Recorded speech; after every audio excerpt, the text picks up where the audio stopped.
Oke, jadi kita lihat kalau kasus wawancara fiktif ini berarti kasusnya adalah wawancara di Surabaya ya. Kasus Anda yang Anda angkat yang oleh Anita Zikriah ya. Ke kasus wawancara di Surabaya. Kemudian yang kedua adalah kasus Irfan Maulana. Nah, ini di blog ya. Blog itu kan ini kah media pribadi ya sebenarnya ya. Oke. Kemudian sumber beritanya dari mana di sini belum disebutkan. Ya. Oke. Nah, kalau tidak ada berarti fiktif lagi nih. Ya. Materi fiktif tentang Oke. Oke, jangan sampai fiktif ya. Kemudian sinopsis kasusnya tadi sudah. Dan tetapi penyelesaiannya belum ada. Nah, pelanggarannya pertama tadi pasal 1. Ya, isi pasal 1 itu wartawan Indonesia bersikap independen menghasilkan berita yang akurat dan tidak beritikat buruk. Nah, kalau wawancaranya sendiri fiktif kan nggak akurat. Jauh dari akurat dong, orang nggak ada, kenyataannya nggak ada, ya kan? Bisa masuk akal.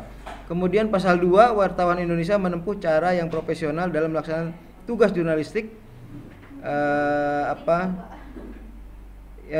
mencuri. Bukan ya? Atau mungkin mengada-ngada gitu ya. Oke. Kemudian juga melanggar pasal 4. Wartawan Indonesia tidak membuat berita bohong. Ya, fiktif itu bohong. Karena kenyataannya memang tidak ada ya hoax atau bohong gitu ya. Oke. Kemudian tindak lanjutnya itu yang belum ya. Harusnya sudah ada penyelesaiannya seperti apa. Bisa dilihat mungkin. Kasus penyelesaian, kita kan masih punya waktu banyak nih. Penyelesaian kasus pertama yang di Surabaya. Itu yang terpenting sebenarnya. Yang kedua kan di blog aja itu bukan wartawan itu. Di blog ya. Blog atau blog? Blog ya. Blog. Iya. Oke, sorry. Blog. Oke. Ya, ini wawancaranya dengan istri Nurdin M. Top. Ya, Nurdin M. Top Anda tahu kan, dia teroris kan yang kemudian dihukum mati kalau tidak salah ya. Nah, si wartawan ini mengatakan dia wawancara dengan istrinya Nurdin M. Top, padahal kenyataannya enggak gitu ya. Iya, Pak. Dia lagi sakit, Pak. Oke. Sekarang tindak lanjut dari fiktif ini gimana? Apakah dia dilaporkan ke Dewan Pers atau ke KPI atau seperti apa? Atau ke kepolisian? Coba dibaca. Dalam kasus wawancara fiktif di Surabaya ini terdakwa wartawan yang melakukan hal ini mendapatkan sanksi sesuai Undang-Undang Republik Indonesia Nomor 32 Tahun 2002 tentang penyiaran pasal 57. Itu isinya dipidana dengan pidana penjara paling lama 5 tahun atau denda paling banyak 1 miliar rupiah untuk penyiaran radio, dan dipidana dengan penjara paling lama 5 tahun atau denda paling banyak 10 miliar untuk penyiaran televisi setiap orang yang melanggar ketentuan sebagaimana dimaksud dalam pasal 36 ayat 5 yang mengatur larangan isi siaran. Itu ada larangannya, ada 3 tuh. Dibacakan. 1. Bersifat fitnah, menghasut, menyesatkan atau bohong. Yang kedua, menonjolkan unsur kekerasan, cabul, perjudian, penyalahgunaan narkotika dan obat terlarang. Yang ketiga, mempertentangkan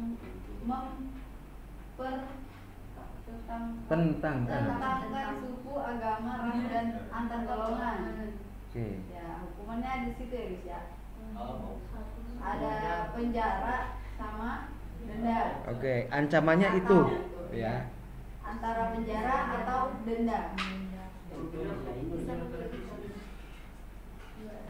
Mendapat sanksi sesuai Undang-Undang 32. Iya. Oke. Kalau penyiarannya di radio itu 1 miliar atau penjara 5 tahun. Kalau di TV ada 5 tahun atau denda sudah Oke, kasus itu faktanya dia dipidana seperti apa? Ini kan normanya kan? Kayak ini ya Pak. Nah itu nomor 2-nya, halaman 2 tuh. Ini udah semua Pak. Oh, Iya. pelanggaran berita fiktif itu melanggar pasal 1, pasal 2, pasal 4 Kode Etik Jurnalistik, ya setidaknya itu. Tadi ada ancaman dan juga melanggar Undang-Undang 32 tahun 2002 ya, dengan ancaman tadi 1 miliar untuk radio, 10 dan 5 tahun ya. Kemudian untuk televisi 10 miliar dan 5 tahun.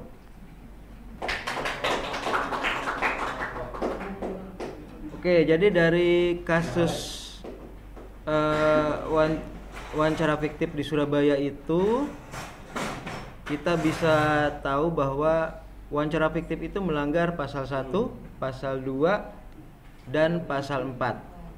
Pasal 1, wartawan Indonesia bersikap independen, menghasilkan berita yang akurat, berimbang, dan tidak beritikat buruk ya.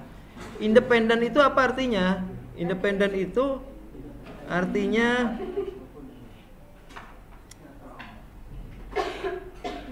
memberikan peristiwa atau fakta itu sesuai dengan suara hati nurani tanpa campur tangan, paksaan, dan intervensi ya. Jadi tanpa intervensi dari pihak lain, terutama pihak yang berkepentingan. Itu independen. Kalau ada intervensi, terutama dari pihak yang ingin memasukkan kepentingannya, maka itu tidak lagi independen. Kemudian akurat, apa yang dimaksud dengan akurat? Akurat itu artinya dapat dipercaya kebenarannya ya. Jadi objektif sesuai dengan faktanya. Ya, objektif dan diyakini kebenarannya, itulah akurat. Kemudian berimbang. Apa yang dimaksud berimbang? 50-50. Balance ya. Jadi tidak ada niat untuk merugikan satu kelompok tertentu misalnya ya. Berimbang, 50-50 balance boleh juga. Tafsiran bebasnya seperti itu. Kemudian tadi melanggar pasal 2. Wartawan Indonesia menempuh cara-cara yang profesional dalam melakukan tugas jurnalistiknya. Profesional ya.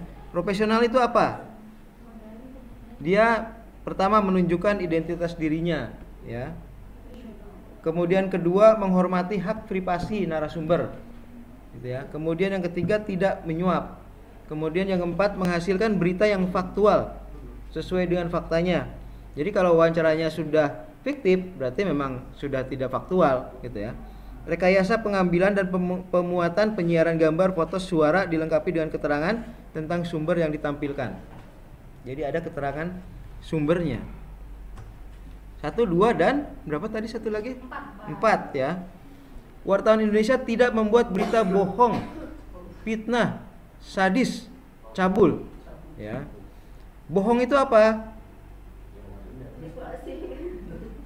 Bohong itu tidak sesuai dengan fakta.